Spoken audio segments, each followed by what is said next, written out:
பழமொழிகள் யாருக்கு தாங்க பிடிக்காது? எல்லாத்துக்குமே பழமொழிகள் பிடிக்கும். நம்ம முன்னோர்கள் நற்பண்புக்காகவும், அதே மாரி நல்வழிக்காக தான் நம்ம பழமொழிகள் நெறைய சொல்லி வச்சிருக்காங்க. ஆனால் சில பழமொழிகள நம்ம தப்பா புரிஞ்சுக்கிறோம். அதில நானும் ஒருத்தி. எனக்கு பிடிக்காத பழமொழி ஒண்ணு இருக்குன்னா, அது இந்த பழமொழி தான். என்னன்னா, "அண்ணன் பொண்டாட்டி, அரை பொண்டாட்டி, தம்பி பொண்டாட்டி, தன் பொண்டாட்டி."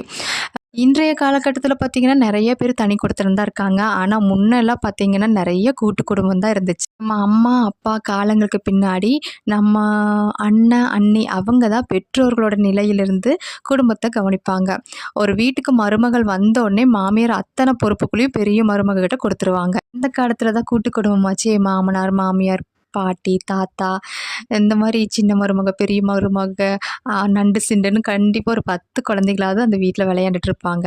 பெரிய மருமக பெரியவங்களெல்லாம் கவனிச்சுட்டு, குழந்தைகள் எல்லாம் தூங்க வச்சுட்டு, பாத்திரத்த எல்லாம் சுத்தம் பண்ணிட்டு, அவங்க தூங்க போகவே கண்டிப்பா 12 மணிக்கு மேல ஆயிருமாமா. அதாவது அரை ராத்திரி ஆயிருமாமா. இதத்தான் அந்த காலத்துல அண்ணனுக்கு அரை பொண்டாட்டின்னு சொல்லியிருக்காங்க. ஆனா நம்ம மக்கள் அத அப்படியே திரிச்சு உருட்டி விட்டுட்டாங்க.